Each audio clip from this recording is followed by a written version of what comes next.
Vamos a ir a la palabra de Dios en esta hora. Quiero invitarles a abrir su Biblia en Primera de Juan, capítulo 4. Primera de Juan, capítulo 4, versículos 7 al 21. Primera de Juan, capítulo 4, versículos 7 al 21. Estamos leyendo la Nueva Traducción Viviente. Y dice así, Primera de Juan 4, versículos 7 al 21. Queridos amigos, sigamos amándonos unos a otros porque el amor viene de Dios. Todo el que ama es un hijo de Dios y conoce a Dios. Pero el que no ama no conoce a Dios porque Dios es amor. Dios mostró cuánto nos ama al enviar a su único Hijo al mundo, para que tengamos vida eterna por medio de Él. En esto consiste el amor verdadero, no en que nosotros hayamos amado a Dios, sino en que Él nos amó a nosotros y envió a su Hijo como sacrificio para quitar nuestros pecados. Queridos amigos, ya que Dios nos amó tanto, sin duda nosotros también debemos amarnos unos a otros. Nadie jamás ha visto a Dios. Pero si nos amamos unos a otros, Dios vive en nosotros y su amor llega a la máxima expresión en nosotros. Y Dios nos ha dado su Espíritu como prueba de que vivimos en Él y Él en nosotros. Además, hemos visto con sus propios ojos y ahora damos testimonio de que el Padre envió a su Hijo para que fuera el Salvador del mundo. Todos los que confiesan que Jesús es el Hijo de Dios, Dios vive en ellos y ellos en Dios. Nosotros sabemos cuánto nos ama Dios y hemos puesto nuestra confianza en su amor. Dios es amor. Y todos los que viven en amor viven en Dios y Dios vive en ellos. Y al vivir en Dios, nuestro amor crece hasta hacerse perfecto. Por lo tanto, no tendremos temor en el día del juicio, sino que podremos estar ante Dios con confianza, porque vivimos como vivió Jesús en este mundo. En esa clase de amor no hay temor, porque el amor perfecto expulsa todo temor. Si tenemos miedo es por temor al castigo. Y esto muestra que no hemos experimentado plenamente el perfecto amor de Dios. Nos amamos unos a otros porque Él nos amó primero. Si alguien dice, amo a Dios, pero odia a su hermano en Cristo, esa persona es mentirosa. Pues si no amamos a quienes podemos ver, ¿cómo vamos a amar a Dios a quien no podemos ver? Y Él nos ha dado el siguiente mandato. Los que aman a Dios, amen también a sus hermanos en Cristo. Y en base a este texto yo quiero hablar con ustedes hoy acerca de el amor de Dios en la vida diaria. El amor de Dios en la vida diaria. ¿Cómo es eso? Pues es fácil cuando nosotros pensamos en amar a Dios el domingo en la mañana aquí en la iglesia, donde adoramos, cantamos y todo es como que todo se trata de eso, de Dios. Y de que, aunque de pronto vengamos tristes y de pronto alguien viene y ora por nosotros, y es como que experimentar el amor de Dios de una forma muy clara. Y eso está bien, que en la iglesia sea así, que uno pueda encontrar en la iglesia ese tipo de amor. Gente que le llame a uno y, hey, ¿cómo estás? Estoy preocupado por ti. Hey, estaba pensando en ti el otro día. Y recibir ese tipo de feedback y de apoyo espiritual, buenísimo. Pero, ¿cuántos saben que no vivimos en la iglesia? Y que no estamos en la iglesia 24/7. Entonces, el amor de Dios no se puede supeditar a lo que pasa en la iglesia. Hay que ir más allá. Hemos de vivirlo perfeccionarnos en Él y aplicarlo a nuestra propia vida. Es más que solo venir a la iglesia y decir qué lindo, Dios le bendiga, te amo en el Señor y bla, bla, bla, todo. ¿Sí? Allá afuera, donde tú luchas con tus luchas, donde peleas tus batallas, allá es la prueba de fuego. Entonces, algunas cosas que quiero mencionar en base a este texto acá.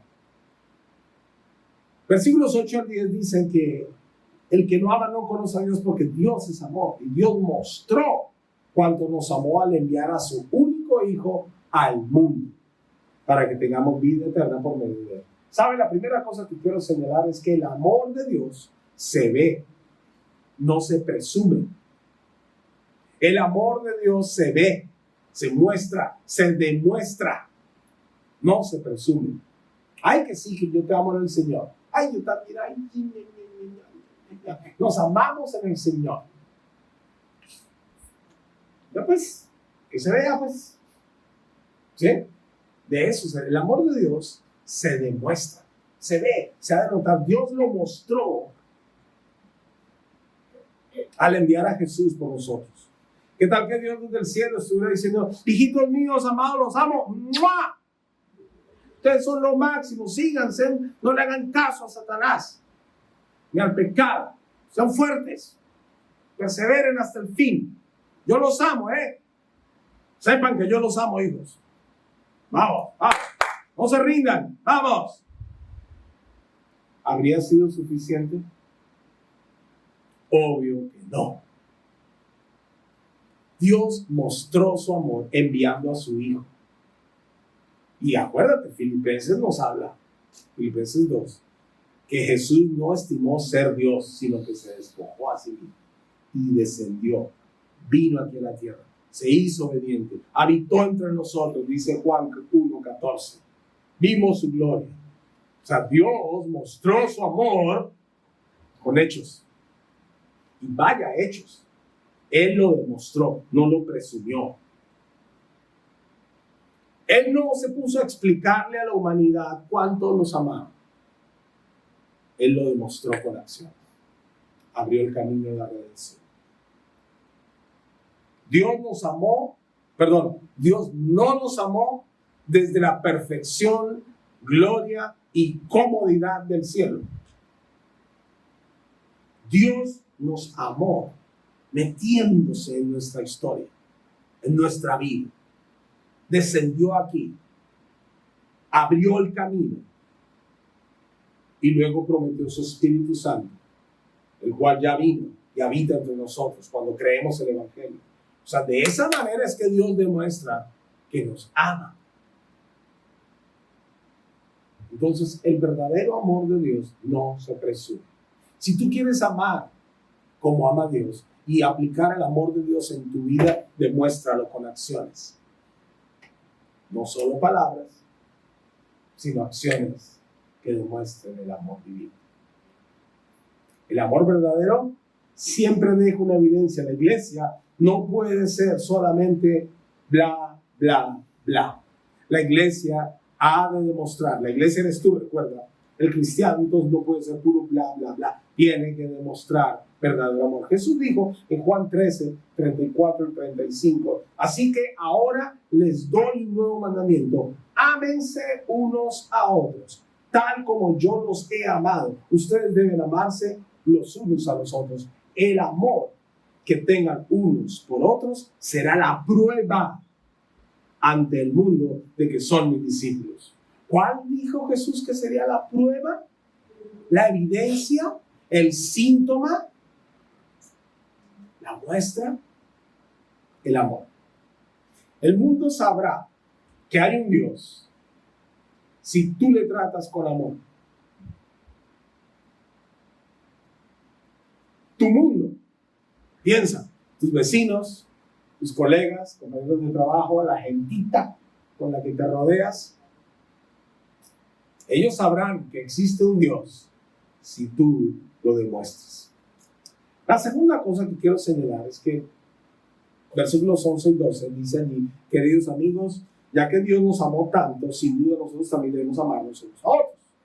Nadie jamás ha visto a Dios, pero si nos amamos unos a otros, Dios vive en nosotros y su amor llega a la máxima expresión en nosotros. En otras palabras, el amor de Dios se demuestra en lo cotidiano. O sea, ¿has visto a Dios? En la iglesia muchas veces decimos eso, y en el ámbito cristiano dicen: ay, no, es que vimos la mano de Dios. Y a veces da ganas de preguntarle: ¿y cómo era? ¿Cómo era la mano de Dios? No es que todas las mañanas voy frente al rostro de Dios.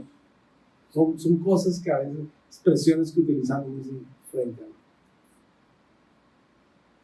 Nadie ha visto a Dios jamás. Dios es espíritu. Pero cuando nosotros amamos a otros, otros pueden ver que Dios es espíritu.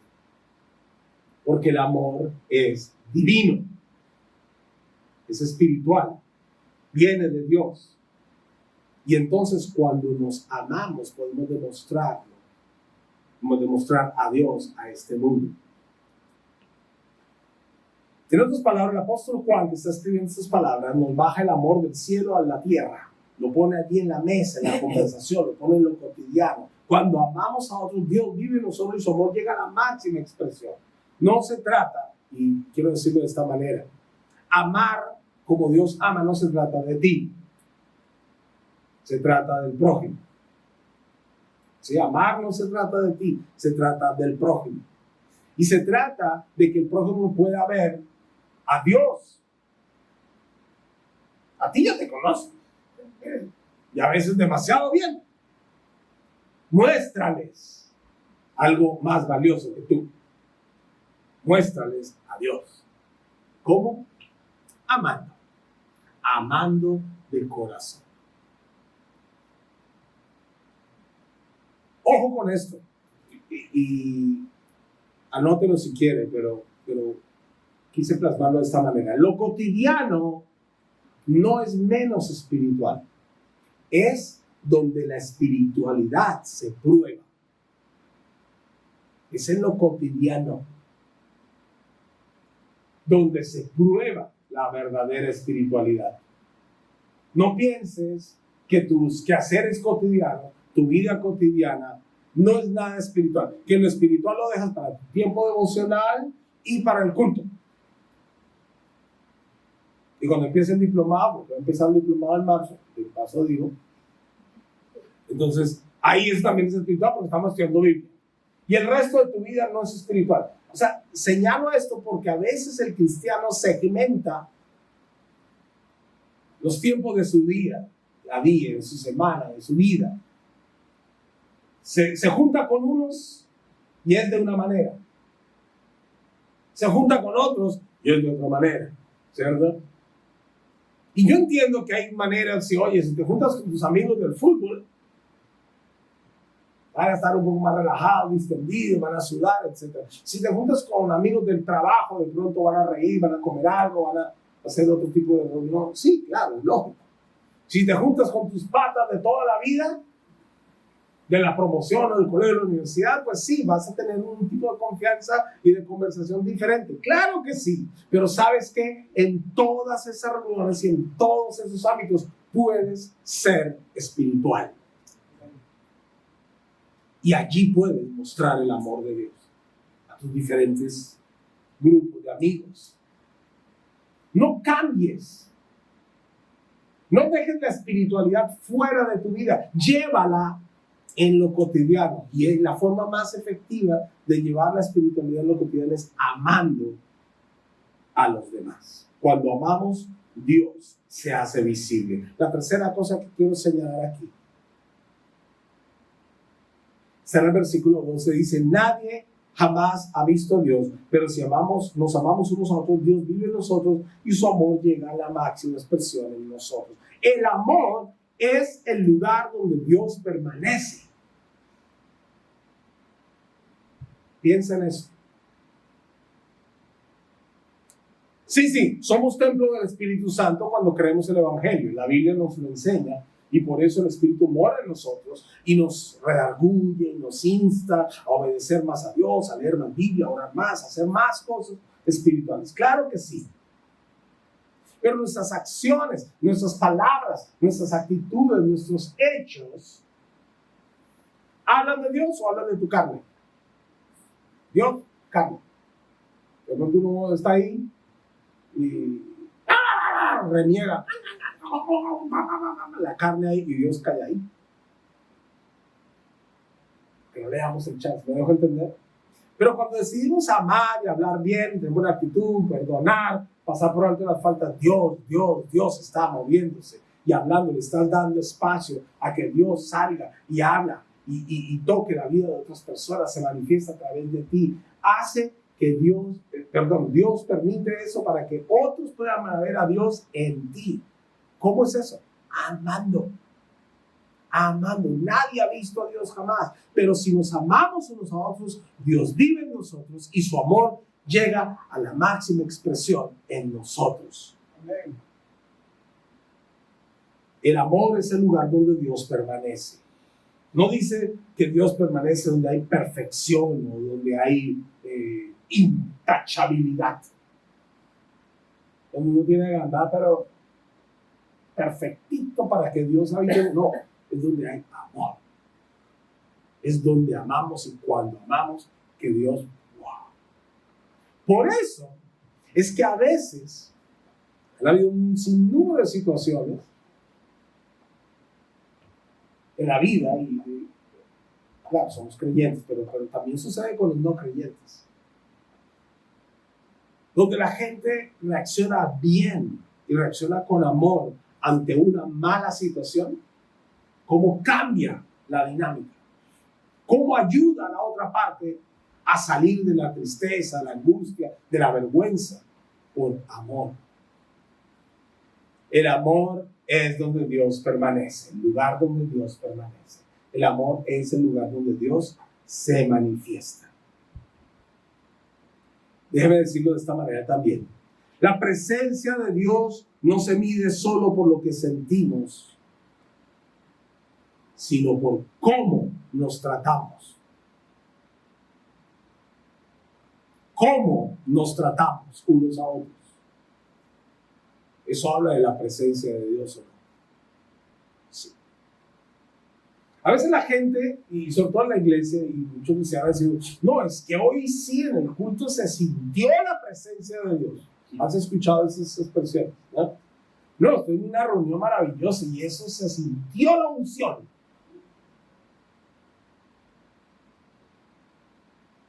Entiendo a lo que te refieres. O sea, yo también lo he sentido. Como que todo fluye chévere y como que todo, y hay un ambiente rico y como que, wow. Y sí, nos pasa. Y los que somos pastores sabemos que hay domingos donde está pero cañón. Y como que todo el mundo adorando y todo el mundo, guay, y hay un ambiente súper rico. Y hay otros domingos donde uno dice, fucha, ¿dónde se metieron toda esta semana? ¿Vale? Porque el ambiente está pesado, cargado, y la cosa no fluye, todo falla. Hay domingos que son, pero che. Entonces, muchas veces, como cristianos, solemos decir y pensar que la presencia de Dios se mide por lo que sentimos. Entonces, cuando todo se trabó en el culto, no, eso ahí es un ataque del demonio. Eso ahí no hubo nada de espiritualidad, de unción. Y cuando todo está perfecto, se sintió. Así solemos ser muchas veces. Y eso no es muy exacto. Lo que sí es un poco más exacto es que si somos conscientes del amor de Dios en nuestra vida y nos tratamos bien, con amor, como Dios quiere que nos tratemos, si tratamos a los demás como queremos que nos traten a nosotros, si amamos como queremos que nos amen, si perdonamos y hacemos todo como queremos recibirlo, eso sí que atrae, muestra y demuestra presencia de Dios en las dinámicas interpersonales y relacionales. ¿Me dejo entender?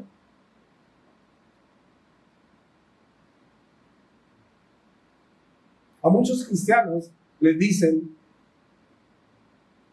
o sea, ¿cómo digo esto? Han sido conocidos en sus ámbitos, en su oficina, o entre sus amigos no cristianos, o en sus vecinos. Como que, ay, es que eres como un ángel. Ay, es que tú transmites una paz increíble. Ay, es que tú llegas y todo se llena de luz. Ay, qué bueno que viniste, porque contigo sí nos gusta conversar. O sea, dicen esas cosas muchas veces de los cristianos. Hello, ¿por qué crees que es? Porque tú eres perfectito, lindo y bonito. No, no es por eso. Yo te conozco. No, no es por ti. Es por la presencia de Dios en ti. ¿Sí? Y la presencia de Dios en ti, cuando tú realmente amas y eres desinteresado y dejas fluir los propósitos de Dios en tu vida, la gente, más que verte a ti, ve lo que hay en ti. Ven a Dios. ¿No es eso finalmente lo que queremos? ¿No es finalmente el propósito bíblico que seamos luz al mundo? Por eso insisto en aquello que el Señor me lo dijo, esa frase así, y me quedó aquí, la repetí varias veces con ustedes. Ama más y pelea menos. Ama más, pelea menos. Porque es que para pelear, llámenos. Ahí sí, bueno, aquí no hay que pegarle. Bueno, aquí no hay que dañar aquí. ¿Cómo es? Estamos listos para pelear. Para no dejarnos. Para no dejar que nuestra honra, entiéndase, nuestro orgullo y soberbia caiga. Estamos listos. Pero para amar, no tanto. Iglesia, el amor es el lugar donde Dios permanece. Pilas. Y entramos al versículo 18, espero, es un poquito largo lo que tengo acá, no sé si alcanza a darlo todo, espero que sí, vamos, con fe, con fe. Llegamos al versículo 18 donde dice, en esa clase de amor no hay temor, porque el amor perfecto expulsa todo temor. Si tenemos miedo es por temor al castigo. Y esto muestra que no hemos experimentado plenamente el perfecto amor de Dios. El cuarto punto que quiero señalar aquí es que el amor de Dios sana los miedos cotidianos, los miedos diarios, los miedos que desafortunadamente nos acompañan muchas veces. El amor de Dios sana nuestros miedos. Jesús no habla aquí solo del temor al juicio final y aquel día que muramos y vayamos delante de Dios. No se refiere necesariamente a eso. Habla también del temor cotidiano, del temor a confiar en otros, del temor a perdonar, del temor a volver a amar. La razón por la que muchas veces nos resistimos a amar más es porque hemos sido heridos previamente. Hemos sido golpeados, hemos sido ofendidos y claro, cuesta. Por eso hay que perdonar, por eso hay que superar eso de la mano de Dios. Pero cuando eso no está resuelto es que vienen muchos temores en la vida. El temor entra a nuestra vida cuando hemos creído, 1, mentiras del diablo, 2, cuando no hemos perdonado y sanado heridas pasadas.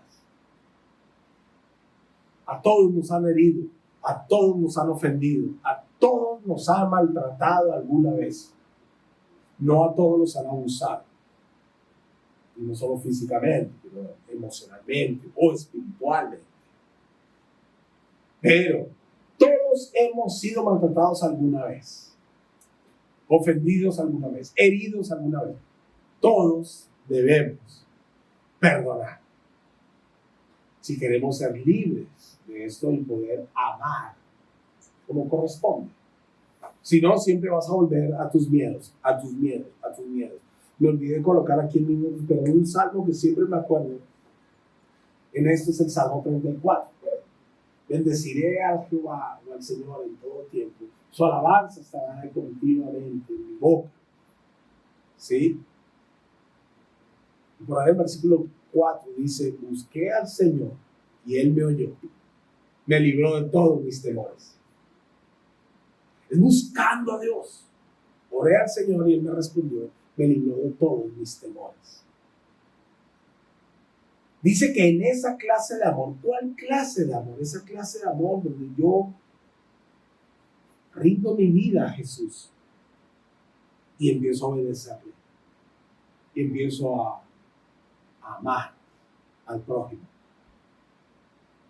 Amar significa muchas veces perdonar, pero significa muchas veces pasar por alto el error. Significa muchas veces, ¿sabes qué? No nos hagamos lío. Sigamos para adelante.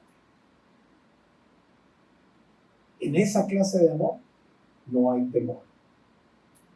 Cuando tú niegas a amar, entonces los temores toman fuerza. Los miedos toman fuerza.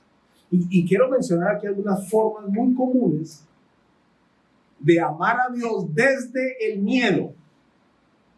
Porque a veces nos relacionamos con Dios desde el miedo. Tenemos miedo de Dios. ¿Por qué? Primero, miedo a perder el favor de Dios. Y pues ciertamente perder el favor de Dios es algo que te debería dar miedo. Pero sabes, no se pierde tan fácil el favor de Dios. Porque Dios amó tanto y ama tanto que a veces ni lo comprendemos. A veces nos cuesta creer que Dios nos ama tanto porque nosotros no amamos tanto. Entonces, como sabemos cómo amamos, pensamos que Dios nos ama igual y tenemos miedo. Porque si Dios me ama como yo amo, estoy fregado. Y yo digo, sí, está fregado. Porque Dios no ama como tú amas.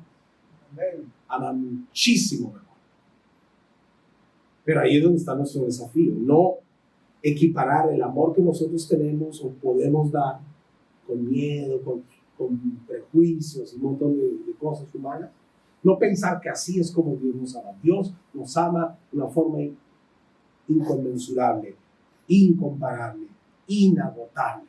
Su amor no se mide ni se rige por el miedo.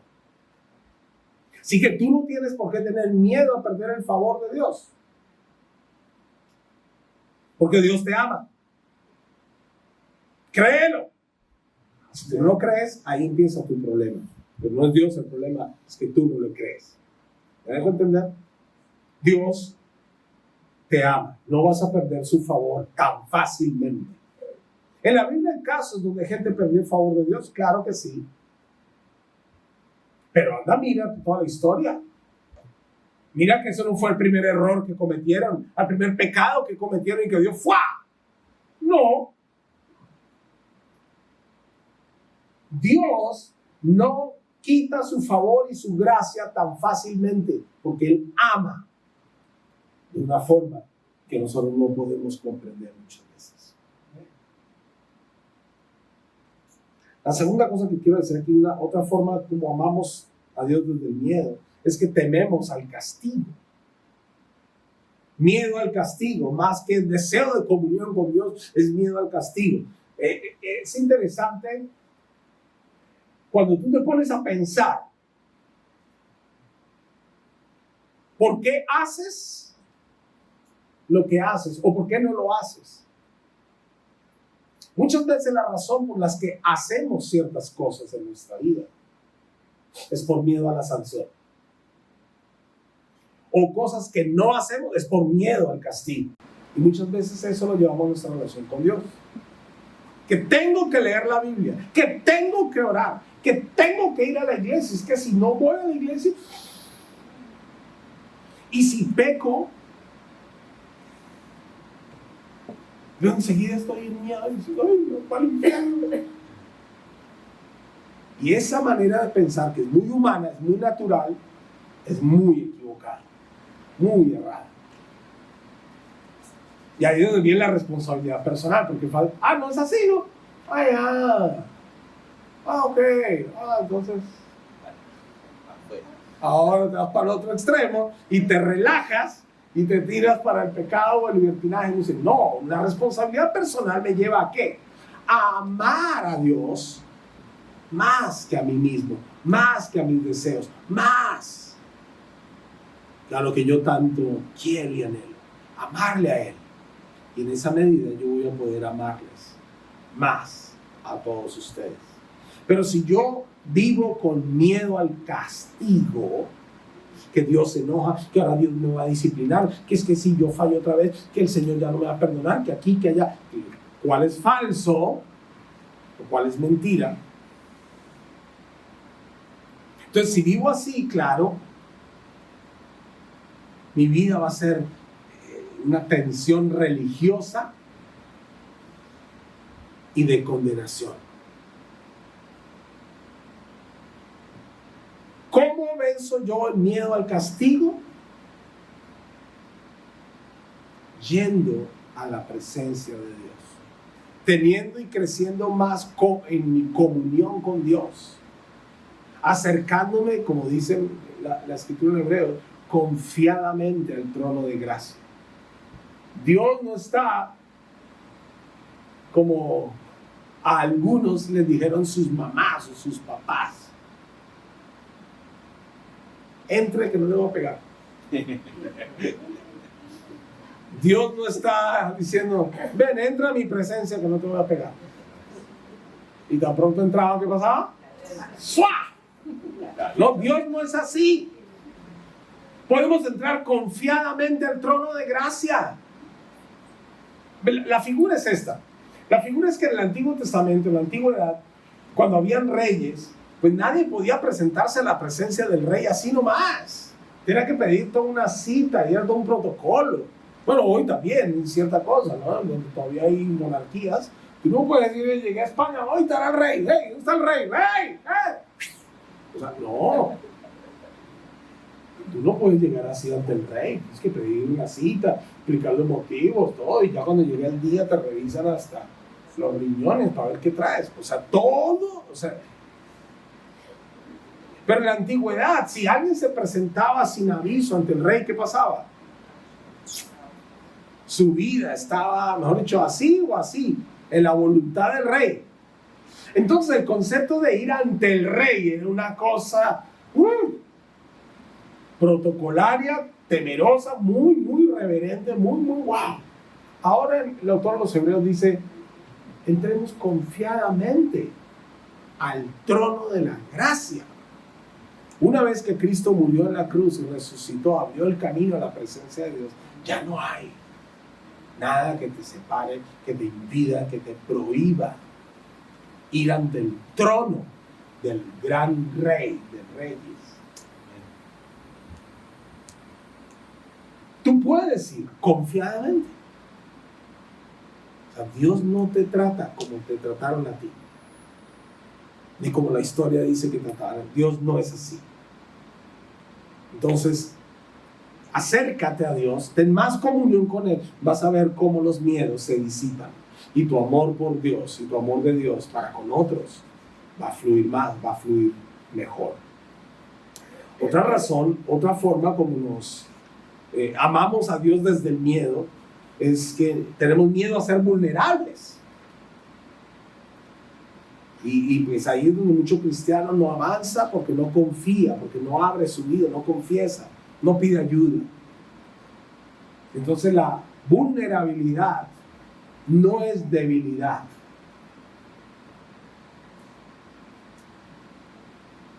Yo, al mostrar mi vulnerabilidad, decir: mira, yo no sé qué hacer con esto, no soy capaz, no tengo la habilidad, etcétera, no necesariamente estoy mostrando debilidad. Paréntesis. Y si muestro debilidad por el otro lado, ¿qué? ¿Qué pasa si muestro debilidad? Porque ciertamente soy débil. Y para eso la iglesia es donde la comunidad creyente le ayuda a uno en momentos de debilidad. ¿Sí? Pero por miedo a mostrarnos vulnerables, débiles, ¿qué pensarán de mí? ¿Cómo quedaré? ¿Cómo me verán? Seguimos y vivimos la vida cristiana desde los miedos. ¿Y sabe qué pasa? Que el miedo nos aísla.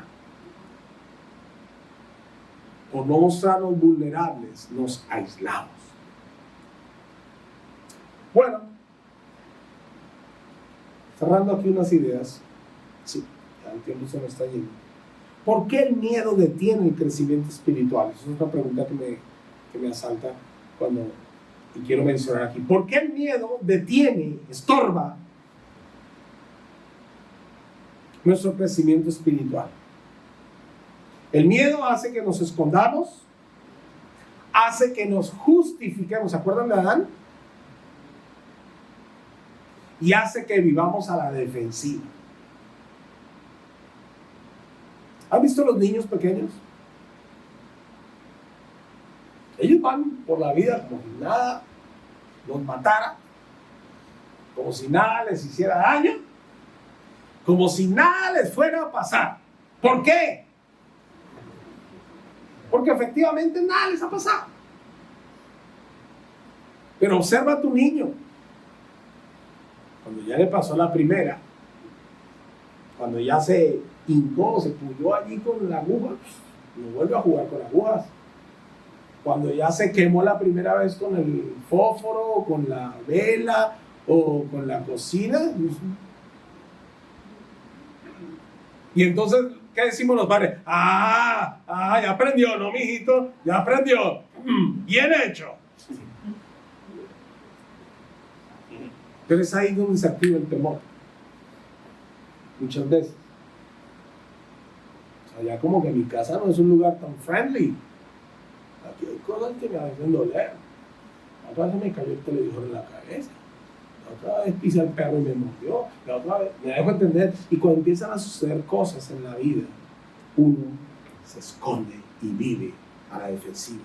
Empieza uno a justificar acciones, etcétera, etcétera. En la vida espiritual es igual. Cuando nosotros dejamos que el miedo se anide en nuestra alma, cuando no lo tratamos con la presencia de Dios, con la oración, con la rendición al Señor, pidiendo la ayuda del Espíritu, nutriéndonos de la palabra de Dios, estos temores como que se enquistan y entonces me preguntan, ¿cómo estás? ¿Qué respondemos? ¿Cómo está? Bien. Yo a veces le digo a la gente, en broma pero en serio, bien para no preocuparte.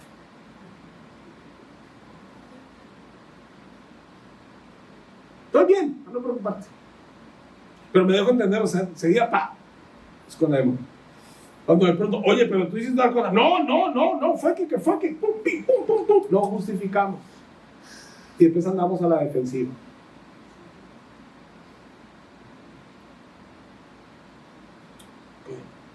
No, nada. Y andamos así. ¿Cuál es el problema de fondo? Miedo. Miedo. ¿Sabes? En esa clase de amor, o esa clase de amor expulsa el temor. Perfeccionémonos, dice allí, versículo, que se fueron los versículos, versículo 18. En esa clase de amor no hay temor, porque el amor perfecto expulsa todo temor. Si tenemos miedo, es por temor al castigo, y esto muestra que no hemos experimentado plenamente el perfecto amor de Dios. Rápidamente, Romanos 8:15 dice, y ustedes, Romanos 8:15, no han recibido un espíritu que los esclavice al miedo.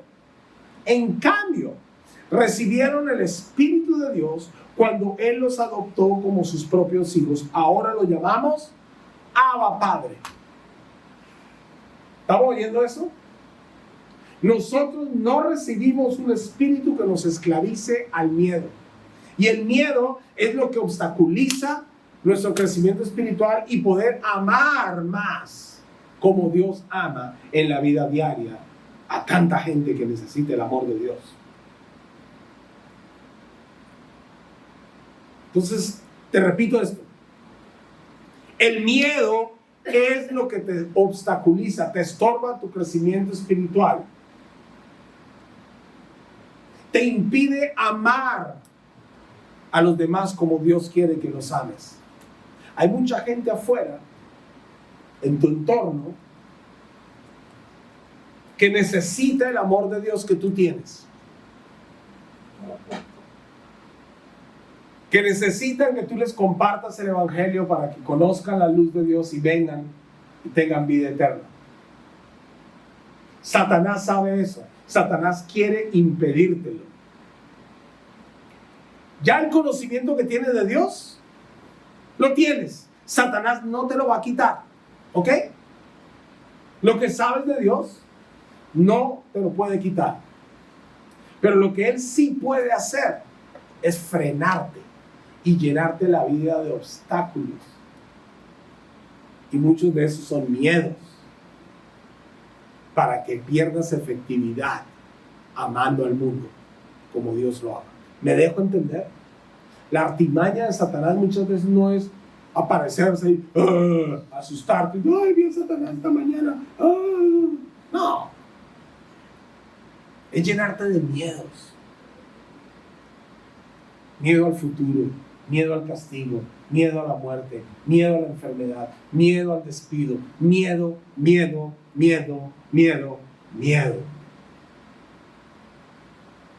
De esa manera es como que la llama del amor de Dios en ti, el miedo le hace eso a la llama del amor de Dios en nosotros. Nos quedamos enfrascados ¿en qué? En nosotros mismos. Ahí es donde muchas veces he hablado y les he dicho, primero yo, segundo yo, tercero yo, y lo que sobra para mí. Muchas veces andamos metidos en nuestros propios temas. Y hay gente al costado nuestro clamando desesperadamente por un poco de amor de Dios. Nosotros podríamos darle, pero porque estamos enfrascados en lo nuestro, perdemos efectividad. Versículos 20 y 21 para terminar. Si alguien dice, ama a Dios, pero odia a un hermano en Cristo, esa persona es mentirosa. Pues, si no amamos a quienes podemos ver, ¿cómo vamos a amar a Dios, a quien no podemos ver? Y Él nos ha dado el siguiente mandato. Los que aman a Dios, amen también a sus hermanos en Cristo. Aquí el apóstol Juan es bien directo, sin rodeos. No puedo decir que amo a Dios si soy duro, indiferente o hiriente con mi hermano o con el prójimo. Amar a Dios no es solo levantar las manos, es abrir el corazón, abrir la vida para otras personas. También en 1 de Juan capítulo 1 dice, versículos 6 y 7, que si andamos en luz, como Él está en luz, tenemos comunión unos con otros. Y la sangre de Jesucristo nos limpia de todo pecado. O sea, yo, en la medida que ando bien con Dios, ando bien con la gente. Si yo no me llevo bien con la gente, es una muestra de que hay un problema con mi relación con Dios. ¿Me dejo entender? Les animo entonces a que demostremos más amor en nuestra vida diaria, que amemos más y peleemos menos en nuestra vida diaria, que venzamos nuestros miedos con el amor perfecto de Dios. Rindamos nuestra vida al Señor una vez más y que Él nos capacite para ser luz, ser sal, ser amor demostrado al mundo. ¿Oramos?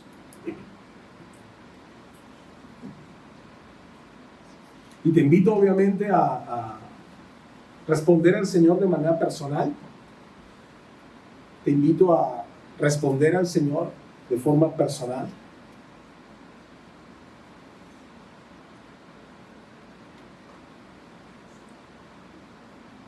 Quizá rendir algunos de tus miedos. Quizá hacer aquello que tú sabes debes hacer para amar más y pelear menos.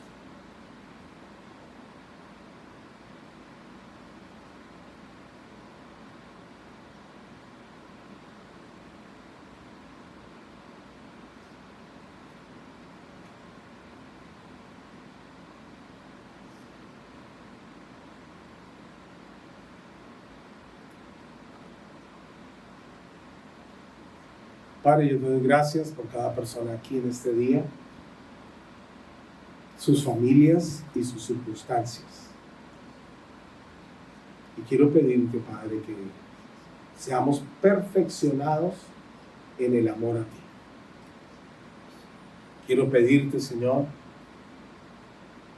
que amemos más y peleemos menos. Que crezcamos en amarte más y amar al prójimo. Quiero pedirte, Señor Jesús, gracia, favor para todos.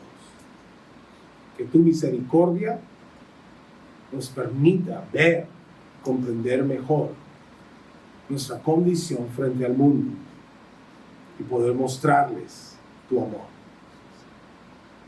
Te pido, Padre eterno, danos esa gracia para amar más a los demás. Para que crezcamos espiritualmente también, venciendo miedos y temores en nuestra vida, pero que crezcamos en la demostración de tu amor para el mundo.